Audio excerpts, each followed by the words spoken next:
আসসালামু আলাইকুম নমস্কাৰ প্ৰথমতে মোৰ চেনেললৈ আপোনালোকক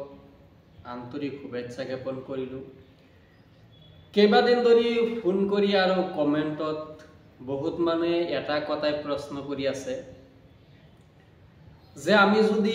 অনলি গ্ৰাউণ্ড ফ্লোৰটো বনাও মানে এটা ছাদ মাৰো তেতিয়া হলে আমি কি 4 সুতা ৰড দি পেলাই কাম কৰিলে বেছি ভাল হ'ব নে 5 সুতা দিব লাগিব মই তেওঁলোকক কওঁ যদি আপোনালোকে 5 সুতা 4 ডাল ৰড দিয়ে এটা কলমত 10 কলম কৰে 4 ডাল ৰড দিয়ে 5 সুতা 4 ডাল ৰডৰ মাজত আপোনালোকে যদি 4 সুতা ৰড দিয়ে 6 ডাল দিব লাগিব যদি আপোনালোকে 6 ডাল 4 সুতা ৰড দিয়ে আৰু 5 সুতা ৰড যদি এটা কলমত 4টা থাকে আৰু এটা কলমত ধৰিলক 6 ডাল আপোনালোকে 4 সুতা ৰড দিলে যদি আপোনালোকে ফাৰ্স্ট মানে ছাদখন লৈকে যদি আপোনালোকে ৰডটো কিলোত হিসাব কৰে কিমান কেজি ৰড 5 সুতা দিলে যাব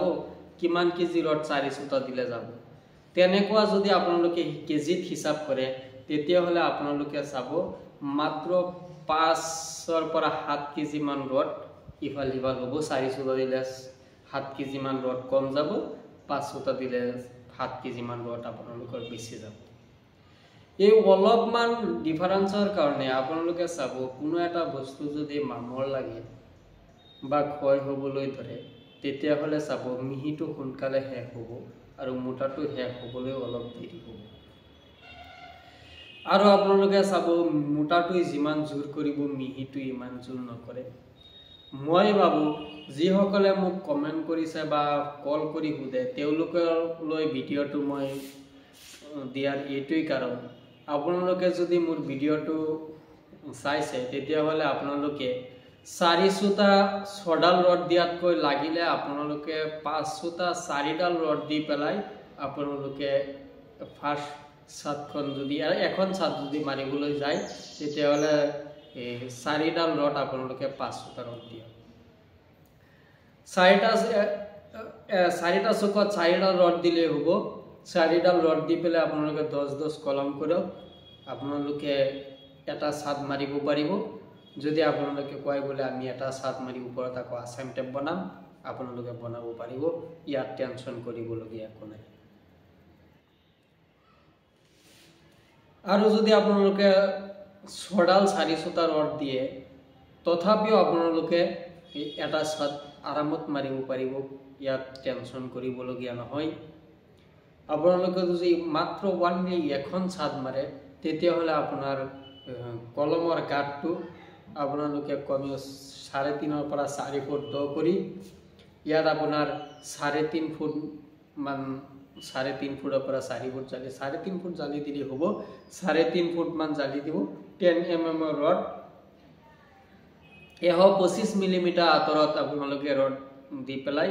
মানে 5 ইঞ্চি গ্যাপত ৰড দি পেলাই জালি বনাই আপোনালোকে এই খুঁটা বহাব পাৰিব আপোনাৰ একতলাৰ কাৰণে চলিব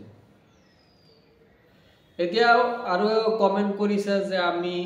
বিমত ৰড এজনে মোক কমেন্ট কৰি কৈছে যে আমাৰ ডিসটেন্স 14 ফুট আছে 15 ফুট আছে হাইস 16 ফুট আছে আমি কি 4 সুতা ৰড বিমত ইউজ কৰিব পাৰিম নেকি আপোনালোকে 4 সুতা ৰড বিমত ইউজ কৰিব পাৰিব ইউজ কৰিলে আপোনালোকে ইউজ কৰিলে কৰিব পাৰে কিন্তু জোৰ আৰু কমজোৰৰ কথা আছে ধৰিলক আপোনালোকে 4 ডাল ৰড আপোনালোকে মেইন বাৰ দিলে মেইন বাৰ সিধা সিধি যেটো বল এটো 4টা চুকত 4 ডাল মেইন বাৰ দিলে এটো আপোনালোকে 16 mm দিয়ক 16 mm দিয়াৰ পিছত যদি আপোনালোকে ইয়াৰ যেটো এক্সট্ৰা বাৰ ৰড আছে ধৰিলক এটো কলম আছে কলম পইণ্টত আপোনালোকে এটা কলমৰ ইফালে একবাৰ ইফালে একবাৰ মানে যেটো আমি কেৰেং বাৰ দিও হে কেৰেং বাৰটো আপোনালোকে এক্সট্ৰা বাৰ যে দুডাল ৰড দিব এক্সট্ৰা বাৰ ৰড দুডাল আপোনালোকে 4 সুতা ৰড দিলেও হ'ব আৰু আপোনালোকে যদি তলত 3 ডাল ৰড দিয়ে তেতিয়া দুডাল ৰড তো আপুনি মেইন বাৰ দি দিলে আৰু যদি মাজত আৰু এটা ৰড দিব বিচাৰে সিধা লম্বাকে তেতিয়াহ'লে তাতো 4 সুতা ৰড দিব পাৰিব, কোনো ধৰণৰ টেনচন কৰিবলগীয়া নাই। বহুতে মোক এইটোৱে সোধে যে 4 সুতা ৰড আমি কলমত ব্যৱহাৰ কৰিম নে বিমত ব্যৱহাৰ কৰিব পাৰিম নেকি? আপোনালোকৰ ডিস্টেন্সটো যদি 12 ফুট থাকে তেতিয়াহ'লে বিমত আৰামত দিব পাৰিব 4 সুতা ৰড, কোনো প্ৰব্লেম নাই, দিব পাৰে। আৰু যদি 14 পৰা 16 18 ফুট হয়, 16 ফুট হয়, 17 ফুট হৈ যায় তেতিয়াহ'লে আপোনালোকে তলত 3 ডাল 5 সুতা, ওপৰত 2 ডাল 5 সুতা, 5 ডাল রড আপনাদেরকে ডাইরেক্ট সিধা সিধি রড আপনাদেরকে মেইন বার হিসাবে 5টা রডে আপনাদেরকে 16 mm রড দিব। আর এক্সট্রা বার যিমান এক্সট্রা বার দিব লাগে তার 4 সুতা দিব পারে। আপনারা ইঞ্জিনিয়ারে আমার এক্সট্রা বার রড আপনার 16 mm এক্সট্রা বার দিবে। আর আকো এটা কলমৰ পৰা আৰু এটা কলমৰ মিড সেকশন তলৰ অংশটো মানে বিমৰ তলৰ যেটো ৰডটো যায় তাতো আপনাৰ 2 ডাল এক্সট্ৰা বাৰ দিবলৈ দিয়ে। ভিডিও বহুত লম্বা হয়েছে, যদি আপোনালোকে মোৰ ভিডিওটো চাই আছে তেতিয়াহ'লে চেনেলটো সাবস্ক্ৰাইব কৰি ৰাখিব, বেল বাটনটো ক্লিক কৰি ৰাখিব, তেতিয়াহ'লে আপোনালোকে মোৰ ভিডিওবিলাক পাব।